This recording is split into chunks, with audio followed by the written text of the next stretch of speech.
On va donc, avec ces 5 invités, discuter de ce rapport entre nouveautés et fonds dans différents corps de métier de la chaîne du livre. Voici comment la table ronde va se dérouler. Chacun de nos invités aura 2 minutes pour nous présenter son rapport dans sa vie quotidienne et professionnelle autour de cette question de la nouveauté et du fond. Et ensuite, on ouvrira les échanges par un certain nombre de questions et avec, évidemment, vos interventions. Bonjour. Bonjour, bonjour. Donc, on va commencer par Julie Bourgault. Julie, bibliothécaire à la ville de Mascouche. Tu es en charge de briser la glace. Oui, bonjour. Bonjour à tous. Alors oui, donc je suis l'une des responsables de ces achats collectivités centrés sur les nouveautés. Je ne suis pas du tout surprise par ces chiffres, en fait. Pour récapituler, là, quand même, c'est que les bibliothécaires doivent assurer un accès à l'information, un accès au titre. Et la mise en valeur des collections va être juste un élément parmi tant d'autres dans leurs tâches. Ils vont avoir toutes sortes d'autres services à mettre en valeur, toutes sortes d'autres programmes de soutien aux citoyens. Donc, pour les collections, on va énormément se fier à nos collègues libraires, à nos collègues critiques littéraires et tout ça pour la promotion. Donc, on va vraiment faire des achats sur les nouveautés qui vont être mises en valeur par les libraires pour pouvoir profiter de toute la publicité que ces livres-là vont recevoir dans les médias. Que ce soit des critiques, tout simplement des articles sur les auteurs ou tout ça. Si on achète le livre après qu'il ait connu cette visibilité-là, il va tout simplement disparaître à travers nos rayonnages, à moins, évidemment, que nous, on mette énormément d'efforts pour les faire sortir. Un travail qui est toujours à recommencer, évidemment, en bibliothèque, puisqu'on a un seul exemplaire de chaque livre. À partir du moment où il a trouvé preneur, c'est terminé pour au moins 1 mois. Donc, il y a un travail très artisanal à faire qui va nécessiter énormément de temps, un temps qu'on n'a pas nécessairement, considérant que souvent, il y a seulement un seul bibliothécaire par bibliothèque, et dans environ 50 des bibliothèques du Québec, en fait, il n'y en a pas. Il y a d'autres acteurs, évidemment, d'autres employés, mais des professionnels vraiment qui auraient ce souci-là, il y en a très peu. Et comme je disais, ils doivent faire la promotion de d'autres services. Aussi, on va devoir, à cause de la grande demande des usagers, acheter plusieurs exemplaires de certains titres.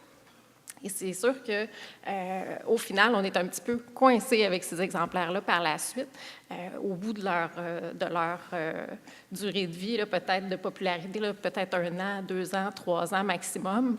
Ensuite de ça, on se retrouve avec 5 livres identiques dans notre collection, ce qui va pas être très bon pour la bibliodiversité dans nos collections. Donc, c'est sûr qu'on doit faire une espèce de travail d'équilibriste pour donner accès à la lecture. Il y a des lecteurs qui, s'ils n'ont pas accès à la nouveauté qu'ils ont vue dans les médias, vont tout simplement ne pas lire, ils vont attendre. Si on est chanceux, ils vont rebondir vers d'autres titres. Mais c'est quand même un travail d'équilibriste, en fait, de satisfaire tous ces lecteurs-là, ceux qui sont vraiment veulent vraiment réserver leur temps de lecture à des choses très, très précises et qui vont être un peu plus hermétiques à la recommandation. Et les autres lecteurs qui, eux, vont être plus ouverts, plus patients, mais qui vont quand même apprécier énormément de se faire recommander de façon très personnalisée des ouvrages, se faire affirmer qu'un titre est excellent, a été lu par le bibliothécaire, un gage de qualité vraiment très, très estimé. Puis une dernière petite note, évidemment, il y a énormément de publications disponibles, autant dans les nouveautés que le fonds. Tout bibliothécaire qui est allé en salle de montre est potentiellement ressorti de là avec un mal de tête, tout simplement parce qu'il y avait une surcharge de contenu à évaluer, à lire et tout ça. Et à ce moment-là, au moment où ils sont des nouveautés, ces titres-là, on a accès à très peu d'informations critiques, qualitatives sur les titres.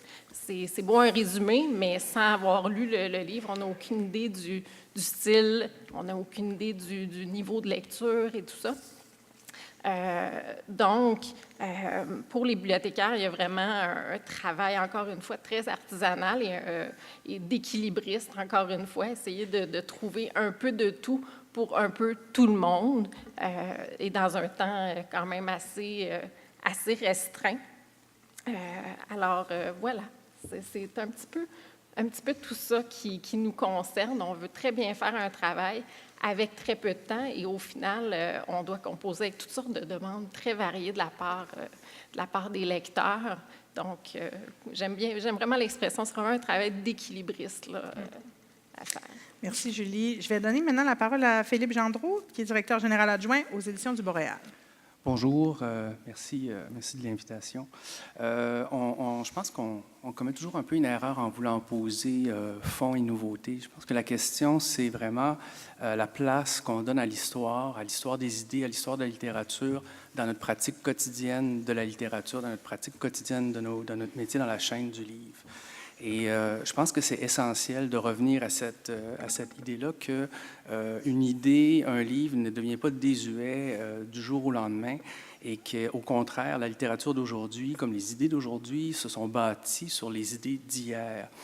Et je reviens à cette idée-là qui est assez basique, vous allez me dire, mais on a tendance à oublier que l'indignation qu'on peut ressentir devant l'injustice que va vivre un Jean Valjean, elle est encore actuelle aujourd'hui, tout comme le spleen d'un employé d'une banque qui va se ressourcer à la campagne en 1950, Alexandre Chenevert, est encore parlant pour nous aujourd'hui. Et je pense qu'on va trop vite souvent quand je parle du fonds, de la valorisation du fonds avec des libraires, avec le diffuseur, avec des directeurs de salons. On va trop vite sur des questions de l'espace en tablette et pas assez sur l'espace mental qu'on a et la pertinence des livres. Ensuite, du coup, la question devient comment on rend présent à l'esprit cette pertinence-là. Et ça, je pense qu'effectivement, c'est le rôle des éditeurs. Et là, c'est toute la question de comment on communique la richesse d'un catalogue, comment on trace des lignes de fuite, des thématiques pour faire ressortir à travers l'ensemble des titres qu'on peut avoir, la pertinence et l'intérêt aujourd'hui. Et du coup, après ça, c'est à qui on s'adresse? Est-ce qu'on s'adresse aux lecteurs? Est-ce qu'on s'adresse aux libraires, aux bibliothécaires? Est-ce qu'on s'adresse à notre diffuseur qui va passer aussi le message? Est-ce que ce message-là va se rendre correctement?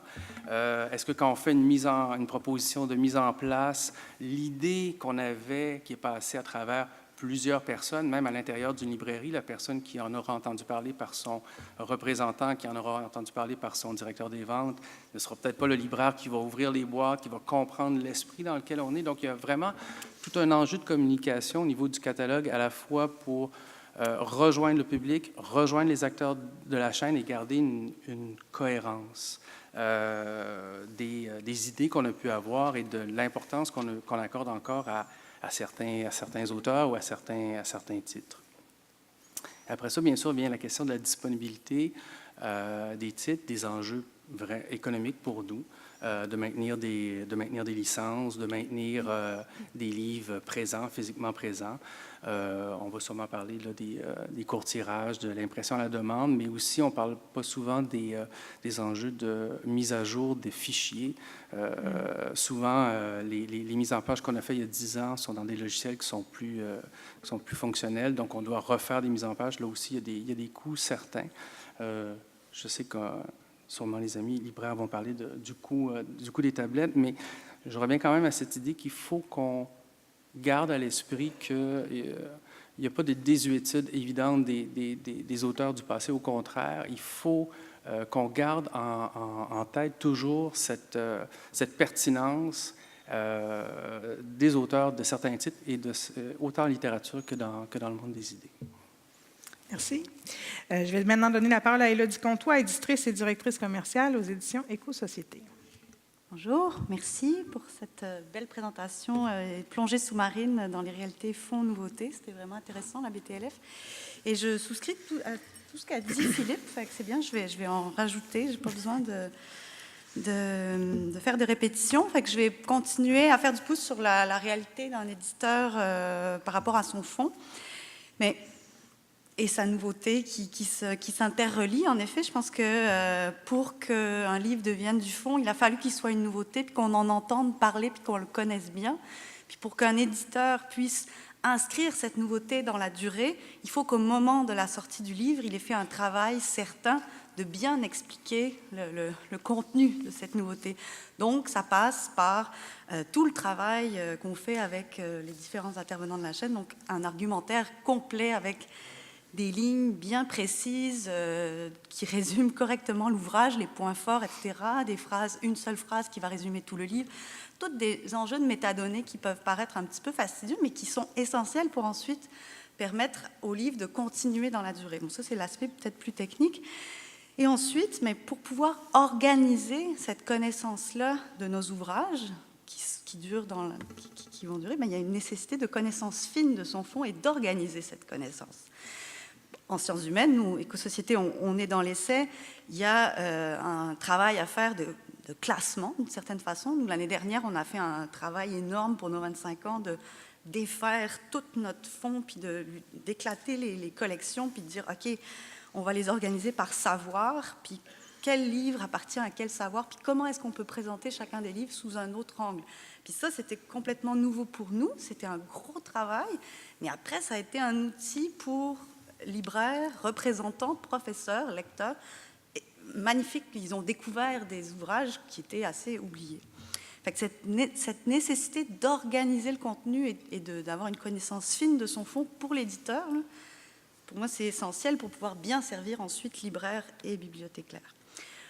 On va parler ensuite des questions de coût et tirage, évidemment, puisque valoriser un fonds, c'est aussi faire en sorte de le tenir à son catalogue assez longtemps, donc penser des réimpressions. Des fois, quand on pense une réimpression d'un titre qui a 10 ans, on regarde la tête du livre, on dit ouais, ça a vieilli, hein, il est laid, il est bon, le contenu est toujours très bon, mais il est affreux.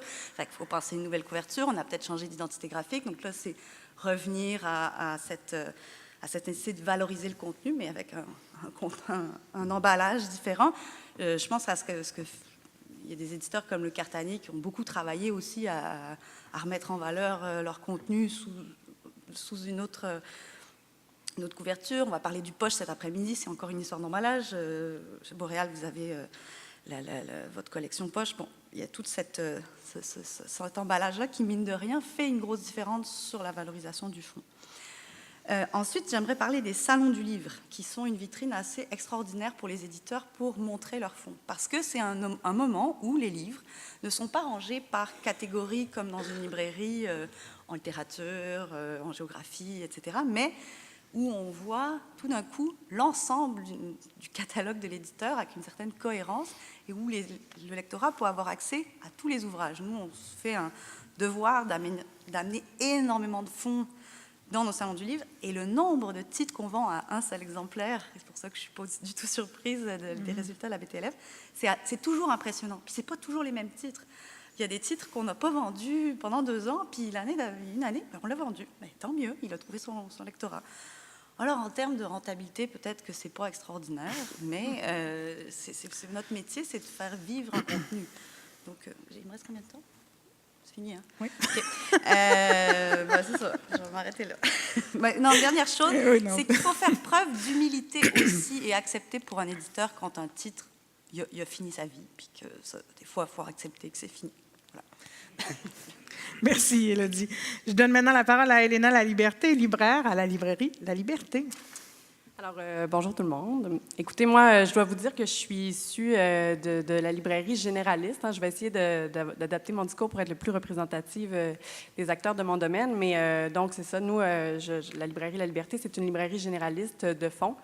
Donc, je dirais que quand j'ai réfléchi aux enjeux principaux qui nous touchaient, c'est sûr que, comme librairie généraliste, on a une responsabilité de présentation de fonds dans plusieurs domaines, des domaines qui sont spécialisés.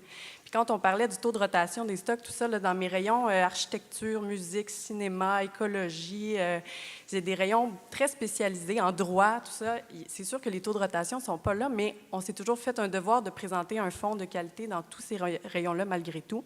Évidemment, le fonds en musique ne sera peut-être pas aussi grand là, qu'en sciences humaines, entendons-nous, mais quand même. Donc, c'est sûr qu'il y a un aspect de rentabilité qui entre en jeu, évidemment, parce qu'au rayon architecture, par exemple, si on vend 1 ou 2 livres dans le mois, ça va être une belle victoire. Puis on veut, en fait, continuer à offrir cette diversité-là à notre clientèle, parce que je pense que pour la librairie généraliste, c'est quand même un facteur qui est attractif et qui défend, évidemment, la biodiversité. Les gens savent qu'en rentrant chez un libraire généraliste, ils vont trouver un fonds dans à peu près tous les domaines, dans la mesure du possible. Mais voilà, le défi de la rentabilité est bel et bien là, ça c'est sûr. Et puis pour soutenir aussi le fonds, ça prend des gens qui bien formés, évidemment, des libraires qui vont défendre ce fonds-là. Parce que oui, il y a des gens qui sont bien curieux, qui vont se faire un plaisir de venir fouiner en rayon sans l'aide d'un libraire qui va les accompagner. Mais évidemment, il y a des gens qui ont des demandes très précises et tout ça. Puis le libraire comme tel, en fait, peut choisir de valoriser ces fonds-là par intérêt. Donc, ça prend des libraires bien formés. Puis en librairie, on sait aussi que c'est un peu aussi le nerf de la guerre. On veut retenir nos libraires. C'est un milieu où parfois on a difficile à avoir une bonne rentabilité. Les salaires ne sont pas très intéressants. C'est difficile d'aller retenir les professionnels, tout ça, dans différents domaines. Il y a des domaines, en littérature, en essai, nous, c'est des domaines où on a de très belles forces. En littérature jeunesse aussi. C'est peut-être des domaines plus populaire, où c'est plus facile d'avoir des gens qui vont supporter le fonds, mais pour des domaines plus spécialisés, le défi reste quand même entier. Évidemment, on est très bien servi. Ça prend beaucoup de flexibilité au niveau des dépôts, des livres offerts par les fournisseurs et les éditeurs en consignation, donc en dépôt, tout simplement. Ça, c'est quelque chose qui va venir grandement appuyer le travail de fond chez un libraire de fond. Et évidemment, je dirais qu'au niveau très pratico-pratique, les présentoirs permanents aussi peuvent être quelque chose. Élodie, tu disais tantôt, les salons du livre, tout ça, ça permet de montrer tous les titres de fond, mais certains éditeurs pour lesquels on a des présentoirs permanents où, en plus d'avoir une copie, dans le fond, en rayon où le livre a sa place selon le sujet, bien, on a un présentoir permanent où le fond de ces éditeurs-là sont regroupés. Ça peut être un facteur pour les librairies qui ont l'espace qui permet vraiment bien de mettre en valeur ce fonds-là. Nous, c'est flagrant, en fait, les présentoirs permanents qu'on a, c'est vraiment des présentoirs où il y a vraiment un bon taux de rotation. C'est des titres qui ont parfois bien plus que 5 ans d'âge de publication. Mais évidemment, c'est ça. C'est des choix comme libraire. Là, nous, en fait, la première table, quand les gens rentrent chez nous, c'est pas une table où il y a des piles de nouveautés. C'est une table où on met en évidence de façon alternative, de façon rotative, des fonds d'un éditeur qu'on choisit avec tous les fonds de son catalogue. Je pense que le libraire doit avoir vraiment un engagement. Puis évidemment, quand on voyait l'étude de la BDLF qui disait qu'il y avait, je pense, un tiers des titres vendus qui étaient vendus à... C'était pas un tiers, mais en tout cas, il y avait une proportion très forte pour les titres vendus en une seule copie. C'est fou, mais il faut les présenter quand même. C'est un tiers. Il faut les présenter quand même, ces titres-là. Puis voilà, il y a les enjeux qui découlent, mais ce sont des choix. On a une responsabilité, je pense, comme libraire, qu'il faut assumer. Merci, Elena. Et finalement, je donne la parole à Jean-François Roy, directeur commercial aux éditions Flammarion. Merci, Catherine. Bonjour. Alors, je voudrais revenir un petit peu sur la présentation de la BTLF, notamment sur un élément de définition. Ça me semble important, c'est un peu banal, tout le monde l'a répété. Qu'est-ce que c'est qu'un livre de fond? C'est un livre qui a 1 an plus 1 jour et au-delà. Simplement, ça n'a pas toujours été comme ça. Moi, quand j'ai commencé, il y avait des offices aux 6 mois, des offices aux 9 mois. On essayait de voir si un titre d'office vendu, recommandé, c'était-tu devenu un livre de fond. Là, on sait pas mal, on sait de quoi on parle. Donc, ça m'apparaît assez important. Le lien, tu disais tout à l'heure, Élodie, qui sont interreliés, le livre de fond et le titre à l'office, la nouveauté. Juste cette semaine, par exemple, en faisant un petit calcul, il y a 1000 livres qui sont passés de nouveauté à livre de fond. Donc, c'est dire que ça ne tient pas à grand-chose. Hein? Sur ces 1000 livres-là, sachant qu'il se fait un petit ménage en librairie, après 3 et 4 mois d'office, grosso modo, il y a déjà un écrémage qui s'est fait. Le livre qui, après 6 mois, ne s'est pas vendu, 0, rien, lors de la mise à l'office, il commence mal sa vie de livre de fond. Ça se peut qu'il n'en devienne pas un. Donc, notre travail à nous, c'est un peu de trouver dans cette séquence-là, après 3-4 mois, jusqu'au 12e qui mène à aujourd'hui, cette semaine où on a mis l'anniversaire de livres qui deviennent du livre de fond, combien on en a rescapé? Combien on a été capable de passer de temps, nos ressources, nous comme diffuseurs, les libraires, à rescaper des titres qui font le passage et qui deviennent des livres de fond, sans être des classiques, sans être de la prescription, sans être du scolaire.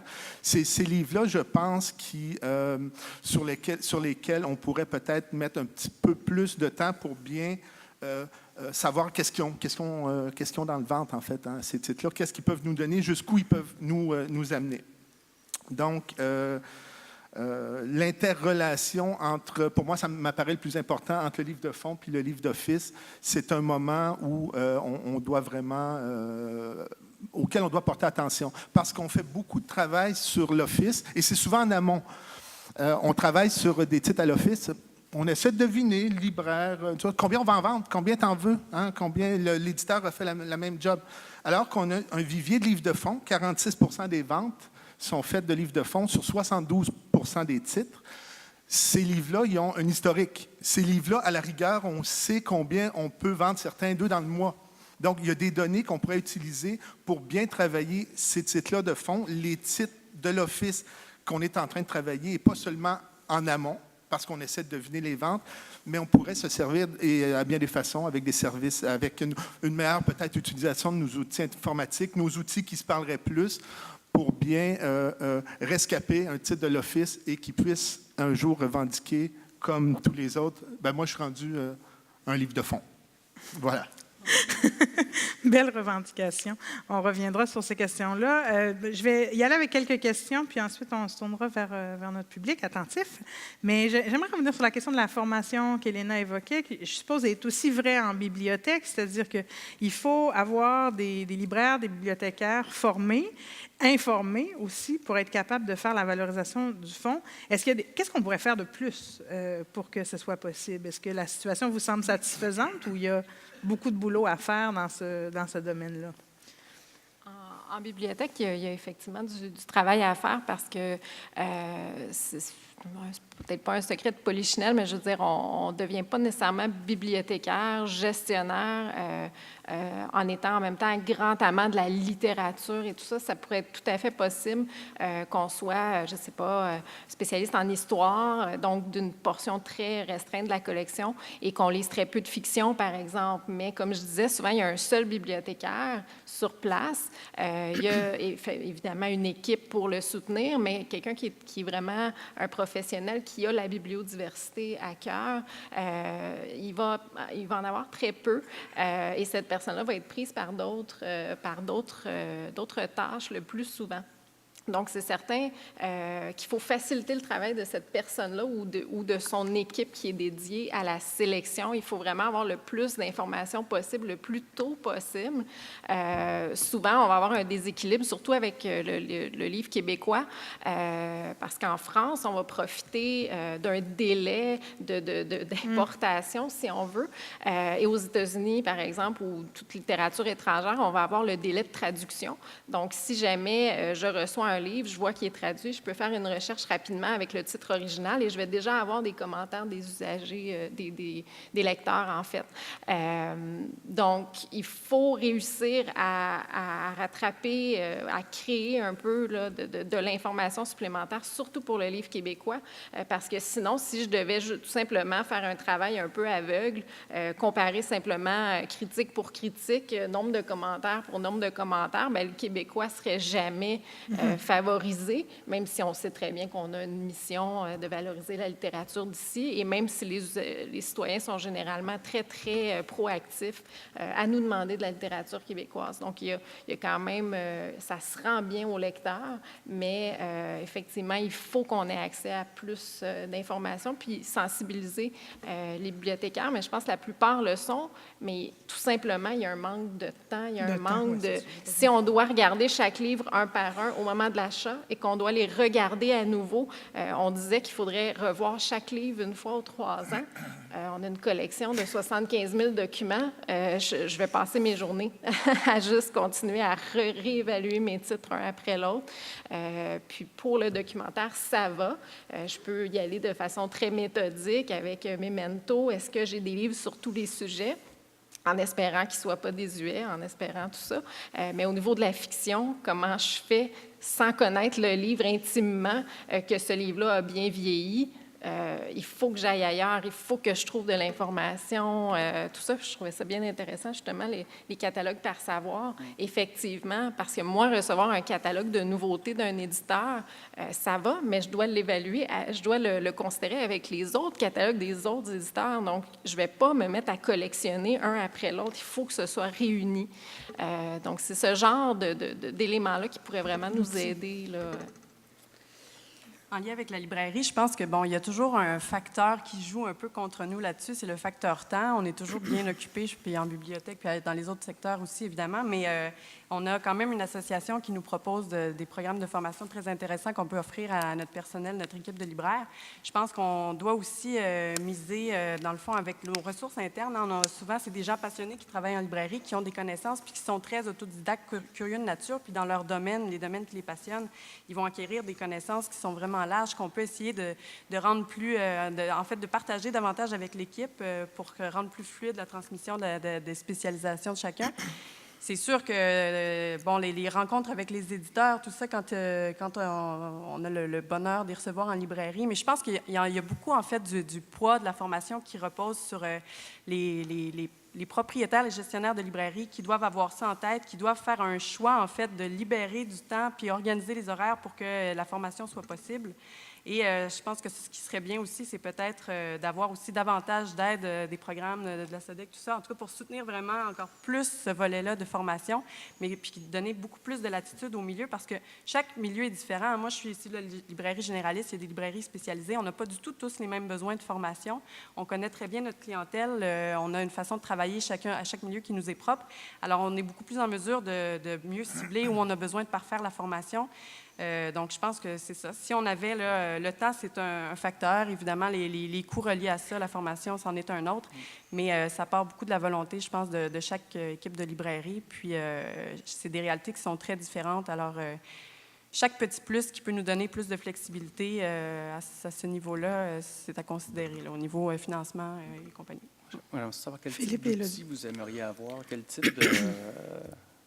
Bien, d'outils comme tel, c'est sûr que, bon, vous le faites avec le Boréal Express, tout ça, il y a toutes sortes d'outils de transmission, mais je pense que, moi, je parle vraiment de formation au niveau général. Quand je parlais de fonds très spécialisés, là, ça nous prend presque des spécialistes dans certains domaines qui ont une large connaissance, qui ne sont pas nécessairement issus d'un éditeur en particulier, mais qui vont être en mesure de présenter un plus large éventail. Ça peut même être des libraires qui ont des grandes forces, qui pourraient aller de librairie en librairie, peut-être, voire partager un peu, parce que on baigne, nous, en fait, au sein de toutes les parutions comme ça qui nous arrivent sur les tablettes, qu'il faut faire vivre et tout ça. On est les médiateurs, puis bien, évidemment, comme je disais tantôt, il y a des domaines où on a beaucoup plus de spécialistes en librairie, mais des domaines plus pointus. Puis je pense qu'ils se doivent aussi d'être défendus, même si c'est des domaines un peu moins rentables, mais qui ont quand même leur raison d'être. Fait que c'est de trouver peut-être des moyens comme ça de... Je pense que tout est encore à faire là, à ce niveau-là, mais la formation, c'est sûr que c'est quelque chose d'essentiel. Puis présentement, bien, on mise beaucoup, je pense, sur ce qui passionne en fait nos libraires de façon personnelle. Ils développent en fait une expertise, une connaissance qui est vraiment excellente. Mais ces libraires-là qui sont spécialisés ne sont pas tout le temps en poste à la librairie. Il faut que les autres libraires puissent pallier, sans être le spécialiste en histoire québécoise, puissent quand même offrir un certain soutien et un certain service aux gens qui se présentent. Fait que c'est quand même un enjeu important sur lequel il y a beaucoup de défis à relever, je pense. J'aurais juste un autre angle mort sur la possibilité pour les libraires de garder des libraires compétents, formés, informés. C'est le salaire. C'est qu'on a besoin de libraires bien payés. Je ne sais pas je me suis mis la question, c'est quoi le salaire moyen horaire d'un libraire? Je pense qu'il est assez bas. Qu'il y a...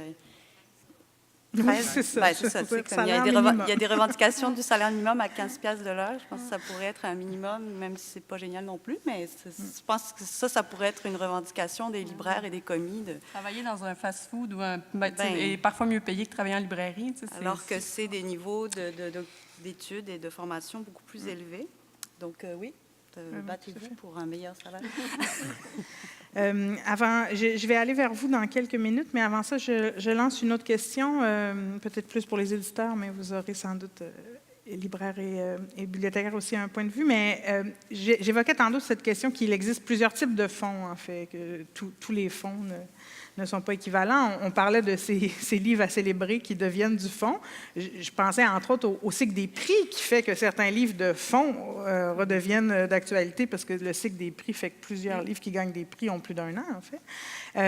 Et ensuite, il y a les classiques, évidemment, qu'on évoquait plus tôt. Puis il y a tout cet autre fond, cette espèce d'entre-deux, donc les livres passés de gens qui sortent des nouveaux livres aujourd'hui, qui font parler d'eux. Est-ce que vous avez des stratégies différentes pour ces différents types de fonds? Est-ce que vous pensez en termes de fonds au pluriel, en fait? C'est ma question. Oui, il y a d'abord la remise en vente liée à une nouveauté. Je pense qu'en sciences humaines, c'est assez essentiel. C'est-à-dire que, mettons qu'on a un ouvrage sur l'agriculture biologique, ben, on va essayer de ressortir d'autres ouvrages sur le même thème ou en santé, etc., puis du même auteur. Donc, ça va être ces deux angles-là choisis pour essayer de revaloriser le fonds. Ensuite, il y a des genres. Il y a le guide pratique versus l'essai théorique, philosophique, plus exigeant. Donc des publics différents, donc une façon différente de travailler le fond. Philippe, tout à l'heure, tu as parlé des publics. Je pense que ça, c'est vraiment une réflexion que se pose tout le temps, enfin une question que se pose toujours l'éditeur. C'est comme, okay, à qui je m'adresse? Enfin, il faut toujours se rappeler cette question-là. Est-ce que c'est un grand public? Est-ce que c'est plus spécialisé, plus exigeant? Oui, effectivement, je pense qu'au-delà des classiques, les auteurs qui ont une production sur 10, 15, 20 ans, qui publient un livre par 5 ans ou 4 ans, il y a toujours un creux où ces auteurs-là n'existent plus. Je pense qu'il y a un travail à faire qui est très difficile parce que c'est un travail presque avec chaque librairie, parce que chaque librairie aussi développe de plus en plus sa personnalité. Donc, ils ont une ligne éditoriale, il y a un intérêt. Il faut faire un travail sur des thématiques. C'est ce qu'on fait. Des catalogues thématiques, des présentations thématiques qui permettent des lignes croisées. Avec les salons, nous aussi, on apporte beaucoup de fonds dans les salons. J'essaie de travailler avec les directeurs de salon pour, là aussi, à travers une table ronde, une thématique, d'amener un auteur qui n'a pas une nouveauté, mais qui serait pertinent dans cette réflexion-là. Même chose pour lorsqu'il y a des conférences sur des questions là, en sciences humaines. Donc, c'est vraiment sur les sujets où qu'on peut réussir à faire revivre le livre ou l'auteur. Et ensuite, la question des publics, oui, mais aussi la question à qui on s'adresse dans la chaîne du livre, parce que c'est pas les mêmes préoccupations, c'est pas les mêmes enjeux. Quand on parle d'un bibliothécaire, un libraire, au diffuseur, c'est pas la même approche. Donc là aussi, il faut ajuster notre discours. Nous, on fait des outils pour des libraires, on fait des outils pour le lectorat, donc on est toujours en train de s'ajuster puis de garder en mémoire, à travers nos outils, par des petits éléments, des éléments du passé, des éléments du fond. Puis, une dernière chose, sur les outils, il y a les métadonnées, les sites Internet, la nécessité de bien référencer nos ouvrages. C'est fastidieux, mais c'est essentiel pour que la personne qui est intéressée à un sujet trouve le livre qu'il aborde. Et nous, on fait un travail aussi avec les médias sociaux sur l'actualité, avec des conseils de lecture qu'on essaye de faire hebdomadaires en fonction d'une... Tu veux dire l'actualité événementielle, valorisation du fond? L'actualité politique. Ah oui, c'est ça. Donc, pas l'actualité du livre, Ouais, l'actualité... Oui, l'actualité politique qui va appeler à remettre de l'avant un ouvrage. Mettons, c'était les 30 ans du web. Bon, ben, j'ai sorti mon livre sur les batailles d'Internet qui n'a pas 5 ans, mais tu sais, c'est en lien avec une actualité politique. Puis je veux dire, ben, regardez, si ça vous a intéressé de cette semaine, vous pouvez approfondir dans cet ouvrage-là. En fait. Oui, juste, il faut aussi faire du pouce sur les outils. En fait, c'est génial quand tu parlais des catalogues thématiques ou entre autres, Boréal Histoire, vous aviez fait quelque chose, on l'a même réutilisé à 2 reprises avec quelques années d'intervalle. Puis, tu sais, en fait, c'est des outils qui sont merveilleux, mais on parlait aussi de l'identité de chaque librairie. Chaque librairie, sa clientèle est différente, évidemment. Puis, des fois, on se fait proposer là, des mises en place pour revaloriser le fonds avec des formules toutes faites. Parfois, c'est super intéressant, parfois, ça l'est moins. Puis, les éditeurs mettent aussi, investissent dans le fait de bâtir ces outils-là de promotion. Mais je pense que ce qui est important aussi, c'est d'accorder de la flexibilité aux libraires, parce que parfois, nous, on fait le choix, en fait, d'ignorer une mise en place qu'on sait qui va circuler de libraire en librairie, qui va se retrouver en présentation chez tous les libraires de Québec. Puis ça va peut-être un peu moins nous permettre de nous démarquer ou ça nous rejoint moins. Alors que si on avait pu partir d'une idée de mise en place, puis que l'éditeur ait une ouverture, puis ça arrive, en fait, pour peut-être investir pour bâtir un petit matériel plus personnalisé à notre demande pour valoriser le fonds comme on l'entend, puis qui nous permet aussi de nous démarquer. C'est vraiment un gros plus, en fait, qui ne comporte pas de gros investissements, ou trop gros, réalistes du moins, mais qui peut vraiment faire une différence positive en termes de valorisation de fonds. Là. Jean-François? Oui, en fait, je voudrais peut-être faire un lien entre ce que Élodie nommait comme une remise en valeur par rapport à une actualité et ce que déplore Elena et tout le monde ici, le manque de temps, en fait, et, tant qu'à faire des liens avec ce que tu disais, les types de livres de fonds différents. Il y a un type de livre de fonds qui est plus facile. C'est-à-dire, je ne pense pas qu'il y a beaucoup de libraires ici qui, cette année, dans les centaines d'exemplaires qui ont été vendus, je ne sais pas moi, de Servante écarlate ou Tintin au Tibet, Le Petit Prince, « Hey, client, lis ça, il faut que je te mette ça dans les mains, c'est extraordinaire. » Ces livres-là, il y en a comme ça qui se vendent comme ça tout seuls et sur lesquels, en principe, on ne devrait pas passer trop de temps. Hein?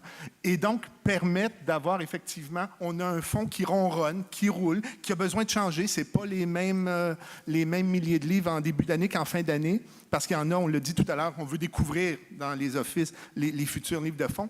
Mais j'y reviens, il y en a qui ont une historique. Et si un endroit, je pense, je l'ai dit tout à l'heure, on peut s'améliorer puis arrimer nos outils pour ne pas avoir à se soucier de ce fonds-là.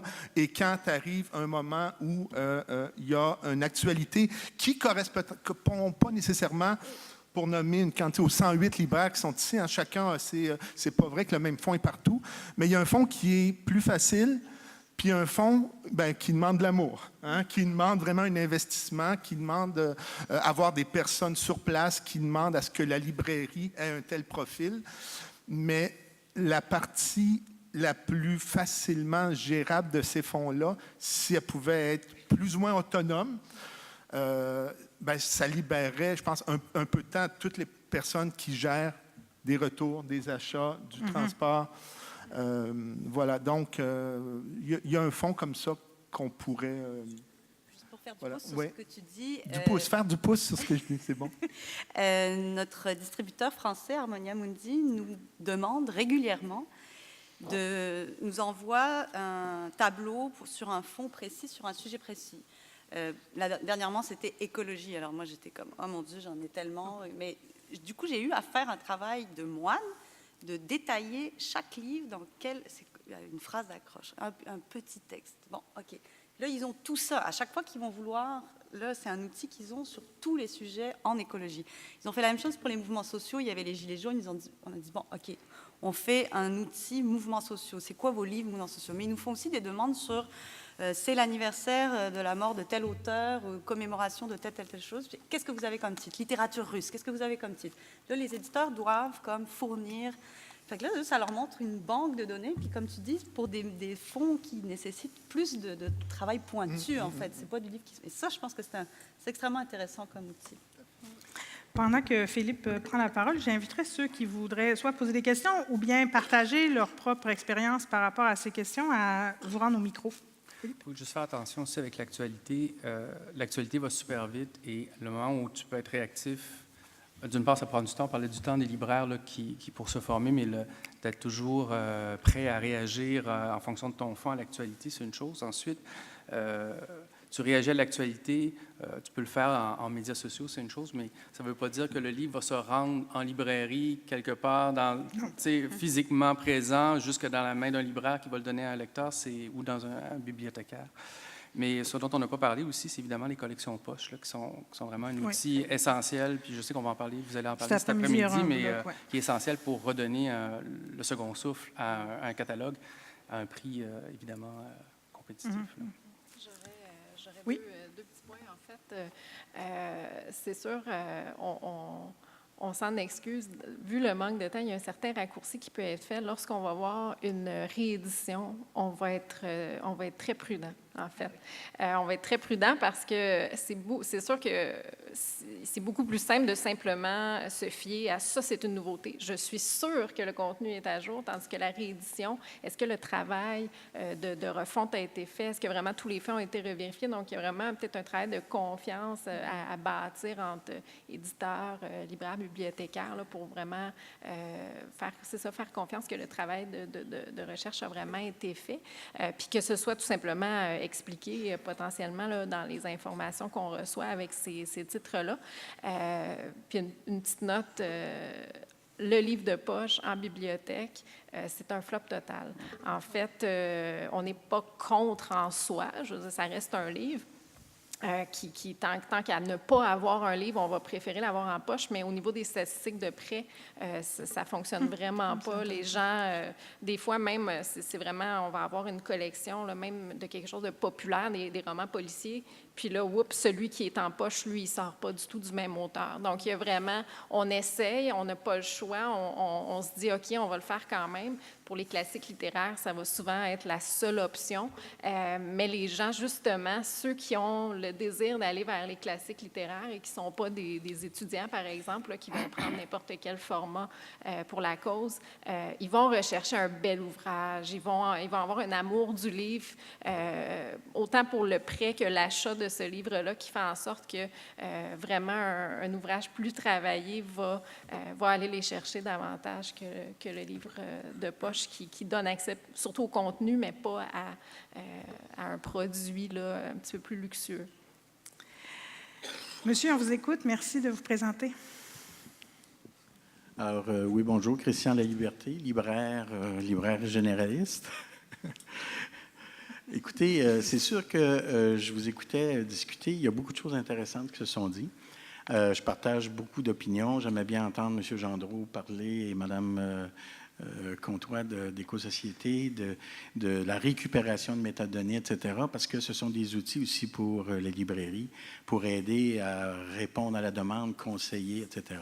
Les libraires ont beaucoup d'ouvrages. Hein. Ils animent, doivent faire de l'animation pour garder dans leur giron, ramener les gens près des livres. On doit avoir généralement aussi une certaine superficie quand on veut devenir des lieux de destination. Il faut développer des attraits. Alors, il y a beaucoup d'ouvrages, il y a beaucoup de responsabilités autour de ça. Ça fait partie, je dirais, je pense, de l'ensemble des passions qui animent les libraires qui travaillent avec nous autres dans ces milieux-là. Écoutez, il y a des librairies hyper spécialisées, il y a des éditeurs hyper spécialisés qui produisent, qui ont des fonds à vendre, qui ont des fonds à faire connaître, mais on manque aussi un peu d'outils, je pense, pour arriver à générer aussi une certaine demande chez les libraires. On voit par exemple qu'il y a c'est un peu une fuite en avant, hein, le livre, l'industrie, c'est devenu une industrie du livre.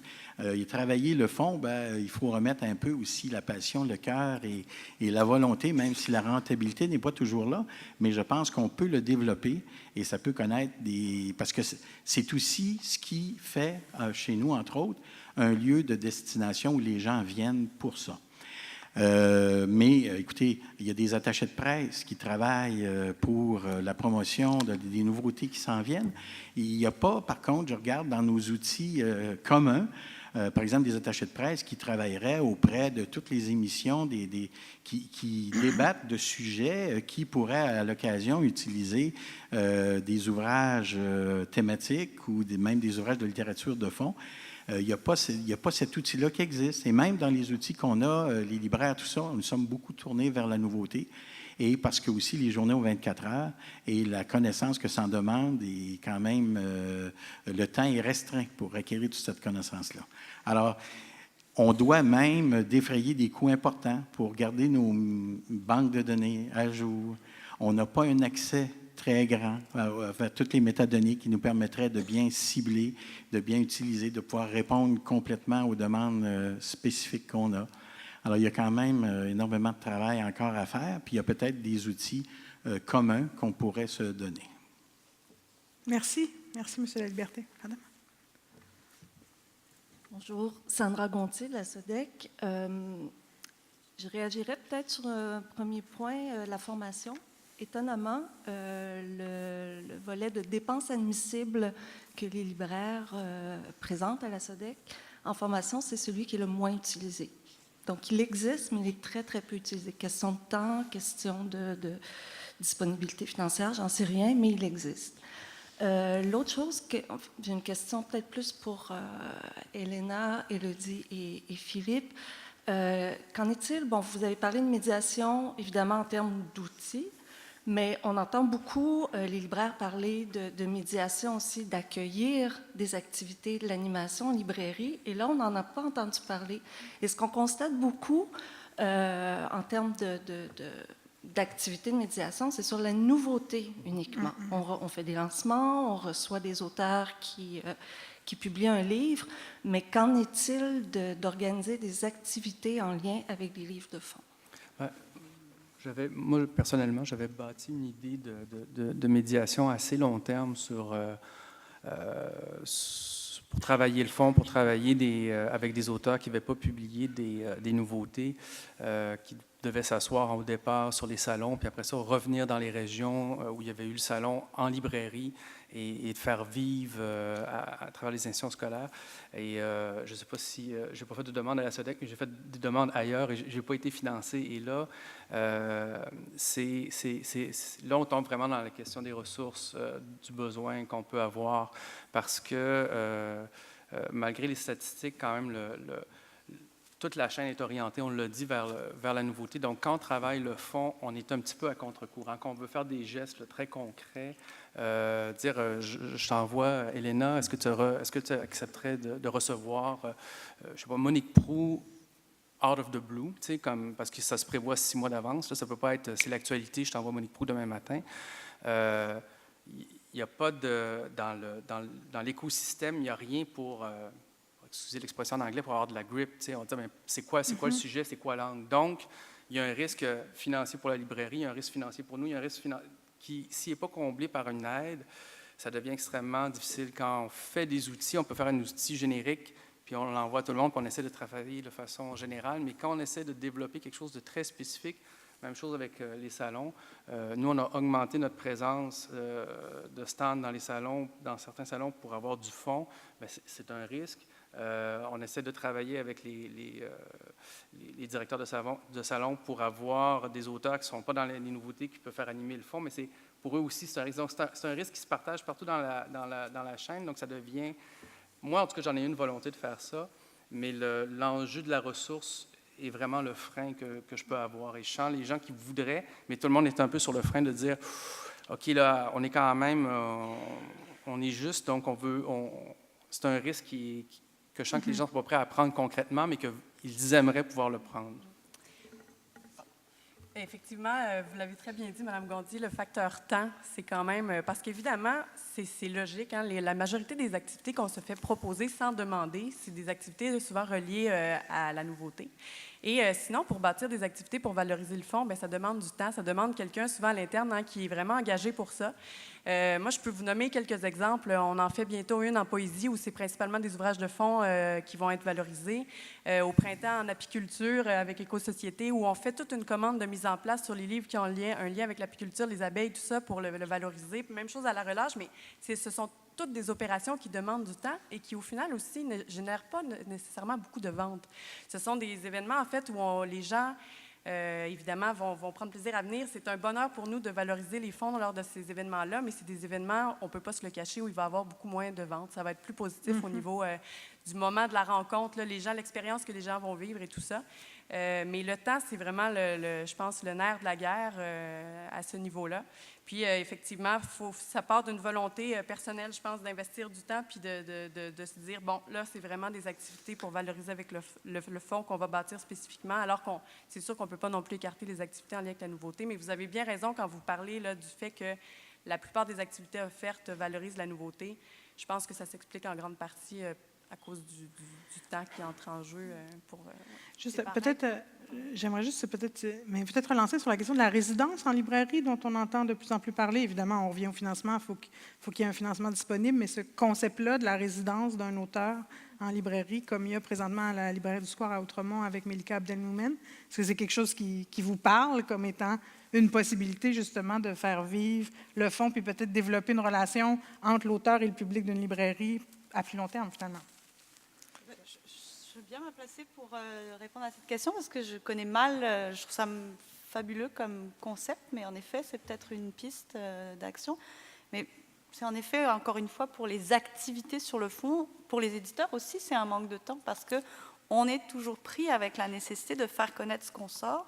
Les auteurs qu'on accueille dans notre catalogue, mais on veut les faire exister en librairie, en salon du livre. Ça prend du temps de les programmer, de les faire connaître.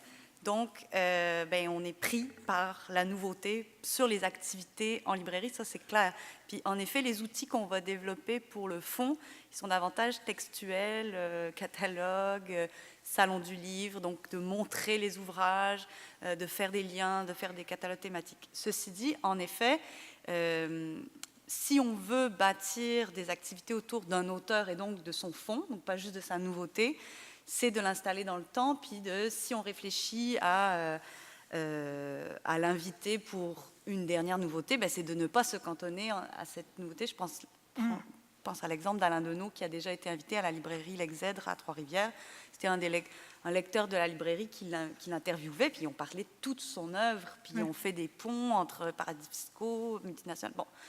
Oui, en effet, il y a de quoi faire avec des figures comme ça. Puis, en effet, la résidence d'auteur, ça peut être une option. Je sais pas, peut-être tu peux Éric, je te vois, au fond, c'est Conseil des arts de Montréal qui finance ça, résidence d'auteur? Conseil des arts de Montréal. Je parlais, ça m'est juste venu comme ça, je n'avais pas fait de recherche. Mais monsieur, à vous. Daniel Dompierre, librairie Le Furteur à Saint-Lambert. Mon commentaire porte sur l'intervention de Julie Bourgault, qui a souligné, à grand renfort de mots, l'ampleur et les exigences de sa tâche lorsqu'il vient le temps de faire des acquisitions. On pourrait parler des nouveautés, mais aussi est-ce qu'il y a moyen d'améliorer, par exemple, la collection des différentes bibliothèques. On a souligné qu'il y avait des instruments, des banques de données, Memento. On s'est dit, bon, oui, des argumentaires plus peut-être systématiques ou mieux fignolés chez les éditeurs. Ensuite, bien sûr, peut-être des catalogues raisonnés, etc. Mais là, je me demande, où est le libraire là-dedans? C'est-à-dire que, là, je ne sais pas comment Julie réalise ses achats. Est-ce qu'elle se présente en salle de montre, tout ça? Et j'aimerais peut-être qu'on partage certaines expériences vécues par les bibliothécaires dans leurs achats. Lorsqu'on visite les librairies, est-ce qu'on s'installe en salle de montre, peut-être pour 1 heure ou 2 heures, tellement qu'il y a des livres? Alors, quelles sont les expériences vécues en termes de l'utilisation du service conseil, de l'expérience, de la formation? Là, je rejoins les commentaires d'Elena aussi, sur aussi les passions qui peuvent nous animer pour pouvoir effectivement permettre aux bibliothécaires de pouvoir faire leur choix. Et là, ce n'est pas simplement les nouveautés. Il peut y avoir aussi dire, regarde, là, Daniel, moi, en histoire québécoise, là, je suis tout mêlé, je ne sais pas trop, puis patati patata. J'aimerais pouvoir, oui, je vois les choses qui paraissent, mais il me semble que, bon, alors, est-ce que ces services-là sont utilisés? Et je pense que la formation doit aussi permettre de pouvoir, chez les libraires, à pouvoir élargir et approfondir ce service conseil auprès notamment des bibliothécaires. Oui, bien, en fait, oui, c'est intéressant. Nous, en fait, la façon qu'on fonctionne, c'est en salle de montre, donc c'est positif. On a accès à un libraire au besoin pour nous conseiller. Par contre, je pense qu'il faudrait bâtir une meilleure connaissance de nos milieux respectifs, au sens où un titre qui va bien fonctionner en librairie ne va pas nécessairement bien fonctionner en bibliothèque. Oui, dans la plupart des cas, mais comme nous, les titres restent pour 10 ans, 15 ans, 20 ans, on ne va pas toujours avoir exactement les mêmes critères. Donc, pour que le temps du libraire et du bibliothécaire soit le mieux utilisé, il faudrait vraiment qu'on soit plus conscient des enjeux là, de chacun. Puis vraiment, en fait, c'est aussi avec le volume. Le libraire va peut-être faire quelques recommandations, mais on ne va pas s'asseoir pendant 5 heures, 6 heures dans la pièce à voir les titres un par un parce qu'il y a des centaines de titres à voir. Donc, c'est certain que ça va aider. Ça va donner peut-être des valeurs un peu plus sûres. Il y a des libraires aussi qui, tout simplement, vont mettre des cartons dans les livres de la salle de montre avec des indications. Tu sais, ça, c'est best-seller, best-seller, best-seller. Il pourrait y avoir d'autres types d'indications également, ouvrages de qualité supérieure au niveau, par exemple, du documentaire, sujets rarement exploités, pour nous mettre la puce à l'oreille. Si tu n'as pas un titre de ce type dans ta collection, tu n'en reverras pas passer un autre prochainement. Ça, oui, ça serait très intéressant qu'il y ait ce genre de travail-là de la part des libraires, mais d'un autre côté, c'est pas de vous remettre le travail dans votre cours s'il y a un manque de temps. Je pense qu'il est dans les deux côtés, mais il y a clairement de belles choses à faire. Là, mot de la fin, Elena. Juste le temps encore là, parce que les milieux, là, les bibliothèques qui travaillent en réseau, entre autres, où les achats sont centralisés, écoutez, c'est quand même un travail de sélection qui est monstrueux. Puis souvent, les sélectionneurs, les bibliothécaires, quand ils viennent en salle de montre, c'est à peine s'ils auraient le temps d'échanger avec nous, pas par manque d'intérêt, mais vraiment par pression dans le volume de livres à traiter, tout ça, alors que les petits milieux, on voit encore des gens qui prennent rendez-vous avec le libraire, on les accompagne avec le chariot tout au long de la journée, on les conseille sur... C'est vraiment des réalités qui sont très différentes, puis dans les milieux d'importance en superficie, en termes de volume d'achat, le temps joue un peu contre nous tous, je pense. Oui, un PS au mot de la fin pour Philippe Gendreau. En général, quand on parle de temps, ça veut dire qu'on manque de ressources. Donc, quand on manque de ressources, c'est là où les institutions peuvent venir nous aider à pallier à ce manque de ressources-là qui ne peut pas être comblé par des retours, par des ventes rapides. Donc, travailler le fond, c'est aussi travailler le temps long. Et là, on peut avoir besoin d'aide des institutions pour faire ce travail spécifique-là sur le fond, autant dans la formation des libraires, des bibliothécaires, que pour les éditeurs pour développer des outils ou des initiatives. On va remercier nos 5 invités. Julie Bourgault, Élodie Comtois, Philippe Gendreau, Elena Laliberté, Jean-François Roy. Merci beaucoup.